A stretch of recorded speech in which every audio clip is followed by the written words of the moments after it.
So, ladies and gentlemen, how many of you have been pretty dang psyched for the release of Avengers Endgame? Anyone been psyched for this?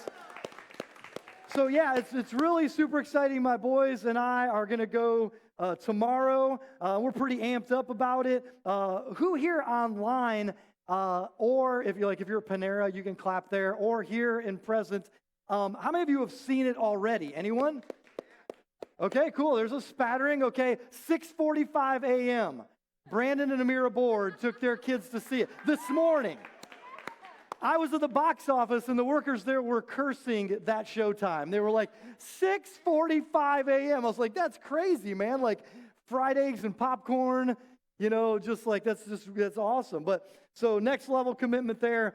And so, again, you have a chance to get, free tickets and see it at 3:10 today with a Connect card. I've not seen it yet, so I just want to be really clear. If you think I've given a spoiler, you're wrong. I haven't even seen it. I can't give a spoiler for Endgame because all I've seen with you is the trailer. And so I don't know any spoilers or anything like that. You don't have to worry about that today. But here's what I do know. Avengers Endgame is the 22nd film in Marvel Cinematic Universe, okay? It is ending the Infinity Saga storyline, which started back in 2008 with Iron Man. I mean, this has been an epic run and a story that's been building and developing that really ends with this movie before they go on to start a new kind of storyline, essentially. Trust me, Marvel is going to continue to make movies and make money is what they're all about, okay? So if you haven't seen the previous films, this is number 22, and here are the movies that you just need to check out sometime before you go at 3:10 p.m., for instance. So check those out. On average, they're 2 hours a piece. It'll be fine. You'll knock it out real quick. So for those of you who have had your head buried in a hole, the Avengers are a team of superheroes in the Marvel Universe. Ask a nerd next to you what the Marvel Universe is. It's different than the DC Universe. Talk amongst yourselves. So, in the previous 2018 film, Avengers Infinity War, there's a supervillain whose name is Thanos. And Thanos is seeking to gain control of 6 Infinity Stones. And if he can put them all into his gauntlet, I'm left-handed, so I go here. His gauntlet's on this hand. If he can put them all into his gauntlet, he'll have the power to wipe out every living thing in the universe. Not just Earth, but in the entire universe. And he'll do it all, poetically, stylistically, with a snap of his fingers. He says, okay, if I can get the 6 Infinity Stones, I'll snap my fingers. Now, they say in Infinity War that would be trillions of lives. So he wants to do that because, in his own words, there's so many mouths to fill. There's so many mouths to feed, all right? There's just so many people, and overpopulation is going to be a problem. So he calls this, in his warped logic, he defines this as mercy. Okay, what I'll do is I'll snap my fingers, half the living things will die, therefore there'll be enough to go around. There'll be less mouths to feed. So the current movie, Avengers Endgame, continues this plot, and as we just saw in the trailer, Marvel's marketing team does not try to conceal the fact that Thanos was successful in the first film, okay? That he acquired the 6 Infinity Stones, and he snapped his sausage-sized fingers, and half the lives in the universe died and disintegrated, and that's what we see in the film is heroes disintegrating. Now, they only show a couple of the lesser, minor heroes, just so you won't know who all of them are necessarily, but you can get an idea from the people who are still left dialoguing. Okay, who's missing from the room, basically? And so he snaps his fingers and they disintegrate into dust. That's not a spoiler. That's in the trailer. Marvel wants you to know. They want to intrigue you because they want you to go and say, oh, I didn't see Infinity War. Let me watch it on Netflix, as it conveniently is right now, and let me watch that and be ready to go buy tickets to see it in the theater when Endgame comes out, okay? They want you to be intrigued and to want to catch up. Now, a little nerd fact about Thanos and what he did when he snapped his fingers. Kevin Feige, which is the president of Marvel Studios, he affirmed that Thanos also killed half of all animals with a snap of his fingers. It's all living things. Dang! Like, you don't really see that happen in the movie. but it's all living things. So all pug dogs, all penguins, I mean, you name it, all pandas, and praise God, all cats. I mean,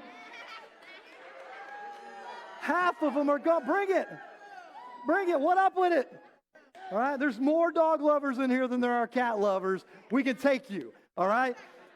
And so Thanos, he wipes out trillions and immediately becomes one of the baddest bad guys in all of fiction, literature, film, you name it. Now, as the Endgame trailer shows us, several heroes die. They disintegrate.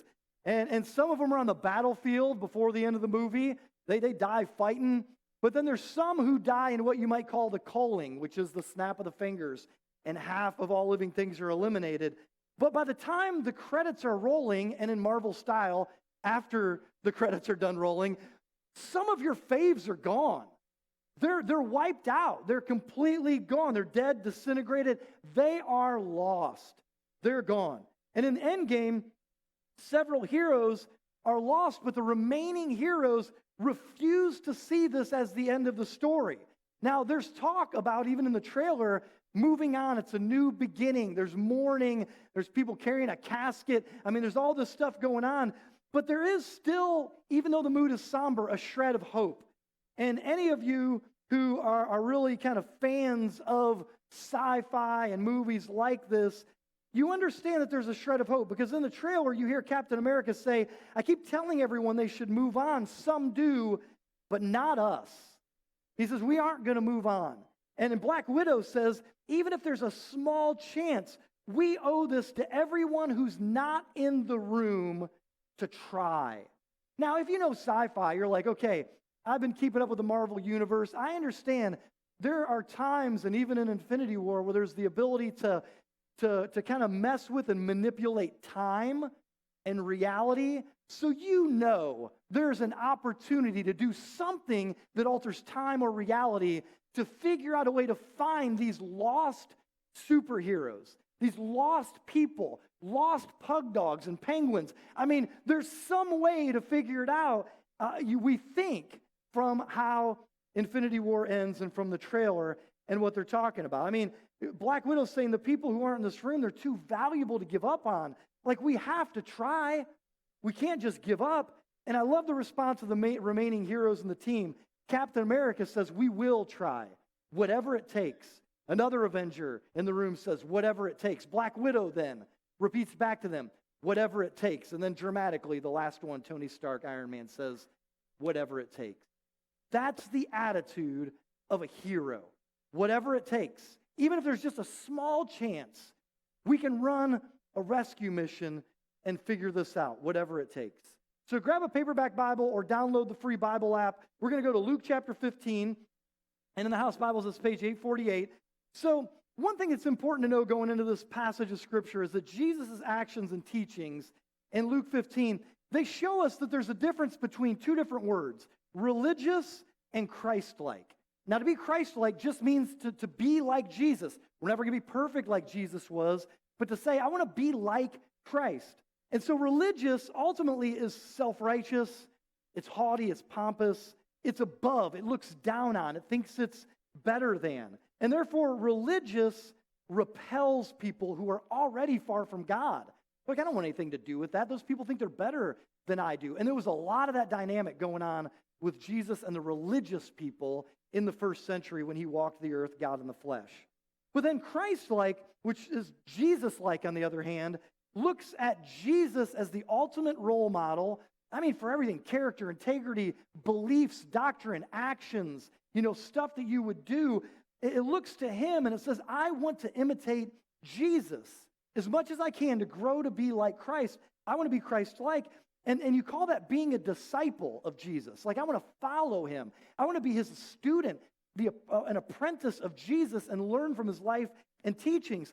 Jesus was God in the flesh.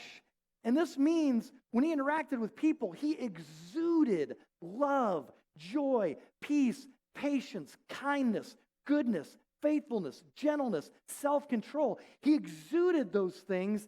And so when he did that, Jesus' version of righteousness, which is a word that often has like a bad flavor in our mouth today, righteousness, it just means goodness.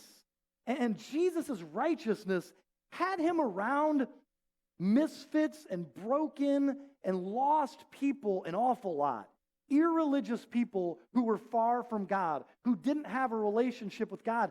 His version of righteousness had him hanging around with the quote-unquote sinners an awful lot. So if your picture of righteousness is separate, it's not Jesus' definition of righteous. So Jesus, God in the flesh, he is hanging around with people all the time to show that even people who are far from God, that he values them. No matter where they're at in the spectrum of close to God, walking with God, in a relationship with God, or far from God, he values all of them. If Jesus would have been one of the authors in the song from 21 Pilots, he would have said, half my friends are heathens, take it slow. Because he hung out with heathens an awful lot, but also he hung out with disciples. It wasn't all my friends are heathens. For him, he'd say, half my friends are heathens, take it slow.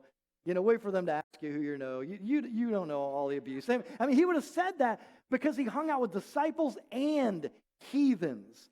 He hung out with them both. So people who were far from God, they loved Jesus. This is what blows your mind. He's the most righteous person that ever walked the earth. But righteous isn't a bad thing because people far from God wanted to be. They were magnetized to Jesus. They flocked to him. They were on Jesus like blue cheese on salad. They just wanted to be around Jesus. And so to be Christ-like means to be like that. It means to be around both disciples, that's very important for you spiritually, and to be around heathens, irreligious people, unchurched people, as we might call them today. That's very, very important. That's what it means to be like Jesus. Now check out John 15. This is the story of a rescue mission. It starts in verse 1 where we get context, and it says this. Now the tax collectors and sinners, these are all the people that were rejected by the religious community and really the Jews in general, they were all gathering around to hear Jesus. They want to be where Jesus is at. But the Pharisees and the teachers of the law, that's the church people, if you will, of the first century, the religious people, they muttered, this man welcomes sinners and he eats with them? Like he's hanging out with sinners who are far from God? Like this is the riffraff here, man. These are the people that are tatted up or haven't ever gone to church in their life or all this stuff. Like they're basically saying, you claim to know God, but you hang out with the wrong people. You should be hanging out with us. Like we're the people who rock. We're the good guys. You should be hanging out with us. And so the religious people have decided who matters and who doesn't matter. That's really what it comes down to. And that's kind of like Thanos, isn't it? I've decided who matters and who doesn't matter. Now, verse 3, it says, then Jesus told them this parable. So heathens are listening and the religious are listening. He says, suppose one of you has 100 sheep and loses one of them. One of them. Doesn't he leave the 99 in the open country and go after the lost sheep until he finds it? And when he finds it, he joyfully puts it on his shoulders. I've never been a shepherd, but I know this is a risky place to put a sheep. You know what I'm saying? Okay? That's how joy-filled he is, how much he loves a sheep. He finds this one sheep, puts it on his shoulders, and goes home, Jesus said. And then he calls his friends and neighbors together and says, rejoice with me, I have found my lost sheep. It's the story of a rescue mission. Jesus is the good shepherd in his own story, okay? God's feelings are revealed about the value of human beings in this story. It shows us very clearly the bottom line is this. Everyone matters to God. Everyone matters to God. People in general, they matter to God. But in the multitudes, he doesn't lose focus on the one. Everyone matters to God. You matter to God. The shepherd, let me be clear, is responsible for a lot of freaking sheep. But everyone matters to God. God knows even the hairs on your head, all the details of your life. Everyone matters to God. The places you've been, the backstory, the 21 movies that led up to your current present state, all that. God knows and cares about everyone, your backstory, your experience, all that stuff. and the shepherd's responsible for a lot of sheep, but one missing sheep is a big deal to him. It is a big deal. And all the sheep are known and loved by the good shepherd. So the good shepherd just can't let it fly that one sheep has wandered off, is in danger, needs to be loved more, needs to be served, needs to be chased. The evil supervillain Thanos, he doesn't mind losing half. Our good, loving God says, I can't lose one and not do something about it. Like the Avengers say, I at least have to try. I have to do everything I can that won't impose on the free will that I've given people. I at least have to try. So he runs a rescue mission, and that is Jesus coming to earth to seek and save that which has been lost, like the sheep. Jesus runs the rescue mission, and every person, according to God, is worth a rescue mission. Every last person. Jesus is trying to teach this belief to all the people in the room. Heathens, man, you got to understand you're valuable to God. Every one of you. Religious people, you got to understand. Every heathen in the room is loved by and important to God. You know, this year for Easter, we had what I would call a reach of over 900 people last week. I mean, in person, we had 528 show up at both of our campuses combined, and 320 devices online throughout the day at mochurch.tv. And the cool thing about that is it's probably a bigger number as far as people go, because a device is sometimes a whole family. A device is sometimes a couple of roommates. A device is sometimes, like a dorm room. I mean, a device can be several people, but we had at least 900 people. But I want to be clear to you, what's so cool about that is that's 900 ones. That is so freaking cool, man. Each one of you, whether you were here last week for Easter or not, you have a story.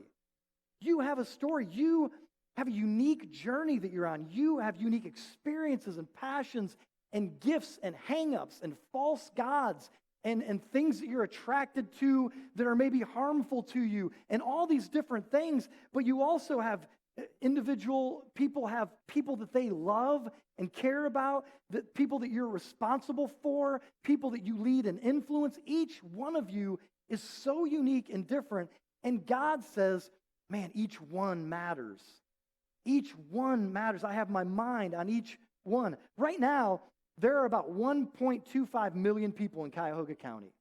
1.25 million people. In Greater Cleveland, there's over 2 million people in Greater Cleveland. Now that's a lot of ones. That's a lot of individual people with different struggles and different situations and all that. And man, it can feel overwhelming, can't it? Just like how many ones there are around us. Like, I'm too limited to be mindful of all the ones that are around me. There's so many ones, but every one matters to God. And what's so important is to see in the midst of the crowd, the flock, that we try to be as much like we can, like Jesus, to not forget about the ones. Jesus goes to great lengths to love and serve and search for the one, and followers of Jesus are supposed to imitate that, to emulate that. A core belief of a hero is everyone matters. In fact, we see this a couple of times in subtle ways in Infinity War, the movie that sets this movie up, Endgame. There's a point where Thanos sends some of his minions to Earth. And it's really kind of the first, here comes Thanos, and first it's representatives of Thanos. A couple of children, he calls them children, who are sent to New York City. They show up in a Krispy Kreme-shaped spaceship, and it hovers over New York City, Greenwich Village, and Tony Stark and some other heroes are in the home of Doctor Strange in Greenwich Village. And so when they hear commotion, something going on outside, people are freaking out, running for their lives, and Tony Stark walks out into the streets of New York City, and people are running in panic from this donut-shaped ship. It's hot now, and they're running from it. And so he walks out, people are running, and there's this really interesting subtlety that happens where a woman and another random bystander who are running away from the ship run into each other, and she drops hard on the pavement, and he stops on the way to, knowing he's Iron Man, and can go do something about what's happening, he stops and says, "Are you okay?" He helps her back up. She gets back to running. Immediately after that, a petrified driver curbs his car and hits like a lamp post and crashes up onto the sidewalk. And Stark immediately gives instructions to a couple of the Avengers or heroes, "Help him." And he points him to the car. And it's so interesting that knowing he's got the big picture in mind, there's hundreds, maybe thousands, maybe millions of people in immediate danger. He's still thinking about the one and then the next one as he goes. It's just really interesting, his perspective, because a hero's perspective is everyone matters. The Avengers stop to make sure a person is okay, and then another. Now, what I'm going to share to you, because I just feel like this is such an overwhelming thing, to imitate Jesus, to imitate God's attitude that everyone matters, it's so overwhelming. I think that the thing that I'm about to share with you, I really encourage you to write it down in the notes of your smartphone. Take a picture of the screen when we put it up here in a second.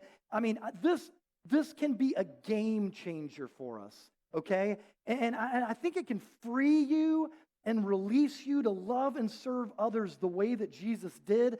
And I think this is what being a hero today in our busy, self-absorbed world looks like.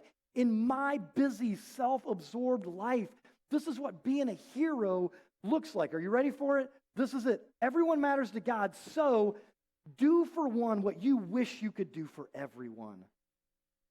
I mean, it's so overwhelming. There's 1.25 million people in Cuyahoga County, over 2 million people in Greater Cleveland, people that you know and maybe are responsible for outside of even Greater Cleveland. Jesus was so good at this.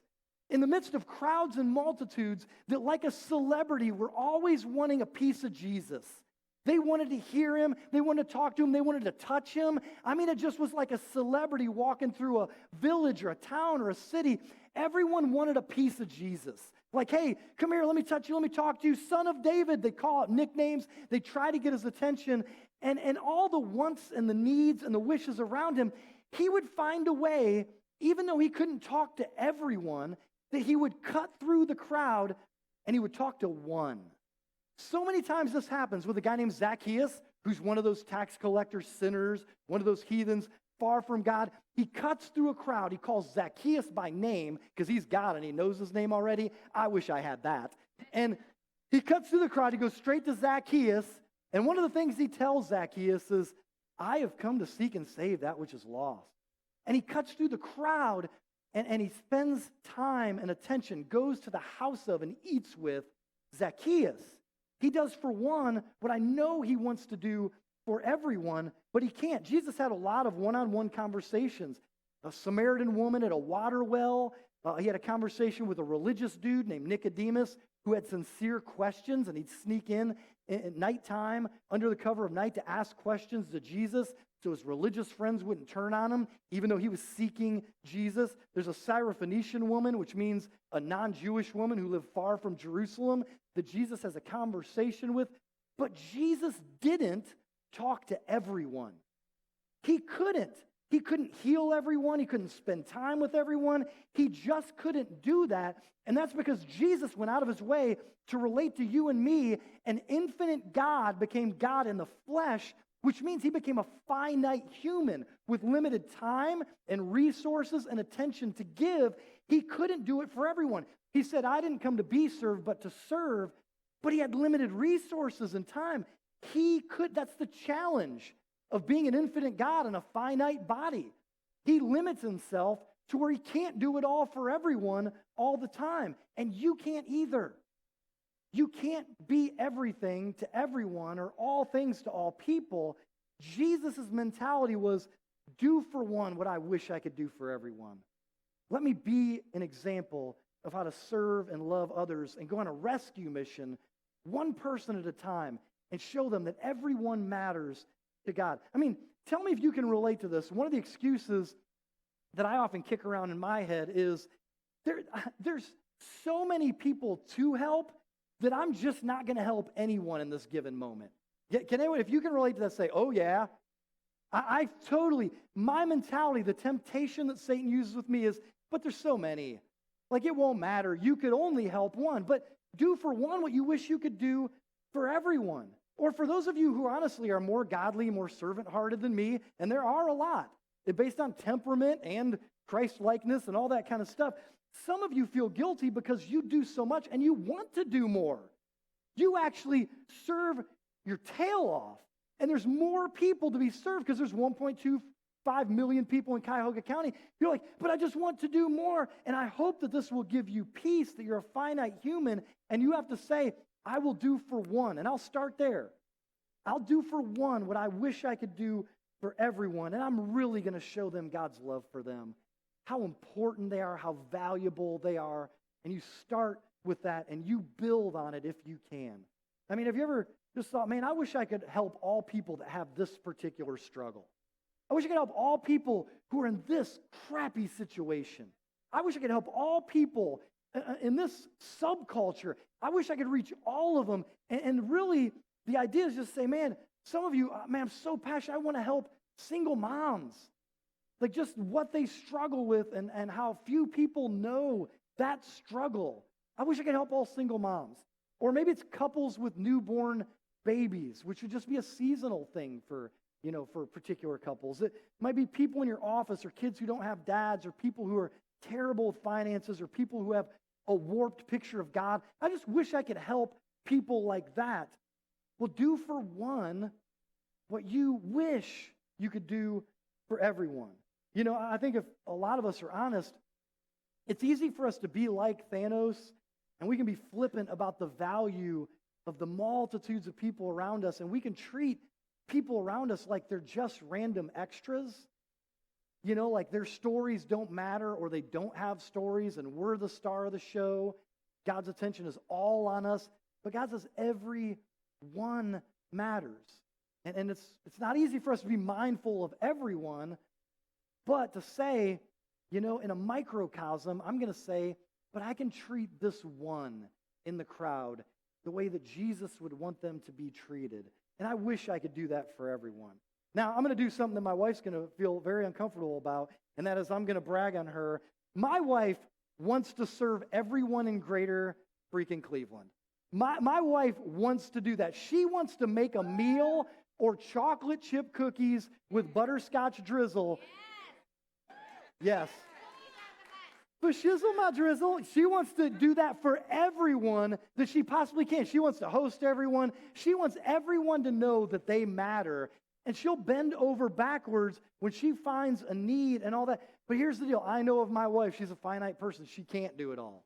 But I love her example, which has inspired me so many times, which is that she has adopted two elderly sisters who live across the street, Joan and Louise. We very creatively call them the sisters. They've never been married. They never had children. They don't have children. They have no family members alive that we know of in the greater Cleveland area, maybe beyond. And they have no vehicle, which is a key part to this also. And Shannon goes grocery shopping for them every week. And sometimes when it's time to go, I'm like, I can't believe it's already been a week since you've gone and done this long errand for the sisters. I can't believe it's been a week already. She gives them rides to doctor's appointments. Well, Joan has had cancer. That's a lot of doctor's appointments. She visits them in the hospital.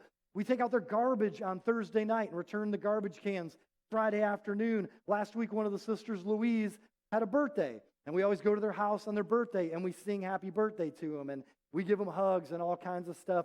And we spend time hanging out with them. But Shannon even solves problems for them. A few months ago, Joan fell headfirst down the basement stairs and landed on her unfinished concrete floor in the basement. And I mean, was busted up from it. I came and looked down into the door and down the stairs when the paramedics were still there. Like, what's going on? They're carting off Joan. And I saw blood spots on the floor from where Joan had cracked her head and her face on the pavement down there. And her lenses, or actually not her lenses, but her frames were broken in half right there. And Joan is in the hospital essentially blind. She can't see anything. Do you know how boring it is to be in the hospital, laying in a bed? Some of you know. Can you imagine not being able to see anything, bored to death? You can't watch TV. You can't watch Netflix. You can't do anything. And so she's bored to death. So Shannon goes on a mission to say, okay, whatever it takes. I'm going to find a way to get those lenses, which are so old and outdated that no frames fit them anymore. And she finds that America's Best in Macedonia, shout out to them, because they bent over backwards to work with Shannon to say, okay, I'm going to take some frames that look kind of like her frames, and we're going to practically melt them so that we can form them around the lenses so that we can create frames and lenses put together so that Joan can have glasses. And Shannon got to show up and deliver glasses to Joan in the hospital, who had 3 broken vertebrae, 3 broken ribs. I mean, that's being good news to someone. That's saying, man, whatever it takes, I'm going to show up and I'm going to do what I can to be Jesus, to be good news for this person. That is a picture of saying, I can't go to this level of attention and help for every person, but dang it, I'm going to try to do it for one because I wish I could do it for everyone. I'm going to show someone that they matter to God, and I'm going to serve them, and it's going to be part of a rescue mission to rescue them from the valueless feeling that they have, the lostness, the lack of peace. Maybe the next step for you in imitating Jesus is simply to say, I'm just going to send one student to church camp. Just one. I wish I could send them all. There's so many students who need this. But I'm going to send one. I'm going to pay for one young adult to go to our Financial Peace University elective. I'm going to cover the cost, which is usually about $100. I'm going to send one. I'm going to invite one couple who's new to our Mo group over for dinner. I'm going to throw a baby shower for one expecting mother. I'm going to offer to be a spiritual mentor, what we call a Batman, to one new Christian. I'm going to adopt and spiritually resource one soldier in the armed forces who's away from home and they need spiritual resources like Christian books or whatever, just to send them podcasts, things to encourage them and help them spiritually and to let them know that I'm cheering for them. I'm going to send my favorite book on prayer to one friend who's spiritually stuck. I'm going to take one preacher to a Cleveland Browns game with me this season. Just one. I mean, Curtis has got so many babies, our other preacher. He doesn't have time for nonsense like Browns games, so just send one. That's the Christ-like thing to do. So sometimes when you wish you could do it for everyone, you just have to say, okay, I'm going to do it for one. And that one-time thing might just be one act of compassion. But it might be saying, for this one, I'm going to commit to something for a season. You know how it is. It might be a 9-month season based on how you're committing to them. It might be a 4-year college career that you're committing to them. But do for one what you wish you could do for everyone and say, whatever it takes. Man, we can just try. We can try to run this rescue mission. Show them that everyone matters. You can't do that for everyone, but will you do it for someone? Will you say, I'm going to invest in someone to help them know they matter to God? The remaining Avengers, they know that half the living things have been wiped out. I mean, those penguins, those pug dogs, all those things, okay? Pegasus, Pegasi, whatever that is. But they have to start by helping and rescuing someone, so they focus on the lost Avengers. Notice they say, we owe it to the people who aren't in this room. That's their mentality. These are the people that we know. Let's start there, but there's trillions lost. So we have to start somewhere. In the Endgame trailer, Black Widow says, hey, if there's a small chance, we owe it to everyone in this room to try. Captain America says, we will, whatever it takes. Now, spoiler alert, and I say this tongue-in-cheek, but I have some guesses of what's going to happen in Endgame. A few of you already know, okay? But I'm talking blindly here. I have some guesses. One small guess I have is that it's just a guess that Bruce Banner is no longer going to have trouble turning into the Incredible Hulk, and he's going to open up a can on somebody in this movie. That's just a guess. I don't know if it happens, but he's had trouble. He's been superhero constipated. He had trouble turning into the Hulk. I can't do it. And the Hulk bursts out for a second. No! And he's trying to do it, but I think he's going to get a superhero laxative, and I think he's going to hurt somebody in this film. But the main thing that I think is going to happen is I think the good guys are going to win. And I think that they're going to rescue these superheroes somehow. Do you know why I'm guessing this? You have all this information at your disposal. The reason I'm guessing is because this year there's a Spider-Man movie coming out. Okay? There's a Spider-Man movie coming out. There's a Black Panther sequel, which people are pretty pumped about coming out. There's all these, the crew, I'm forgetting their names right now. Guardians of the Galaxy Volume 3 is coming out. So, I mean, these things, Black Widow is coming out. I mean, so there's all this stuff coming out. Now, Black Widow's still alive in this one, but there's all these movies still coming out. They are going to win, and I think they're going to be successful. And one of the reasons is because each one of those characters represents millions of dollars to Marvel. Am I right? Okay? When it comes down to it, if we have to stop selling underoos and action figures and t-shirts and all that kind of stuff, we wouldn't want to do that to ourselves. So every one of those heroes is valuable to Marvel. And I think that they're gonna win. I think they're gonna find a way to run this rescue mission and bring back. Maybe they'll put them on their shoulders and they'll come in and they'll celebrate and they'll say, look what we found. And you'll shed tears, you'll weep like a schoolgirl. It'll be incredible. But here's what I want you to understand is this. When you are lost, and in spiritual senses, as we just seen in Luke 15, when you're separated from God, you're far from God, I just want you to understand that means your priority goes up in God's eyes. God chases the lost. He pursues the lost. So when I lose something, it drives me nuts. Between services this morning, I lost my iPad. I was texting Courtney Kaiser, my admin assistant, texting my wife. She was off getting glasses for someone somewhere and fixing someone's glasses. But I was like, I lost my iPad. I'll use any help I can get. I looked in all the regular places. And of course, as you would guess, in a typical place, it was on this music stand. It's like, dang it. But I go nuts when I can't find something. My keys, the TV remote, my iPhone, all that stuff. I will search for the lost thing to the neglect of the unlost. And I just want to say to you, people who follow Jesus, if that bugs you, maybe you're more religious than Christ-like. Because that's Jesus' mentality. That's God's priority system is, wait a minute, someone's lost, then that's the person we're going after. So in a really weird way, church isn't for you, Christian. In a really weird way. I mean, I know it is in a lot of ways, but priority-wise, it's for the lost.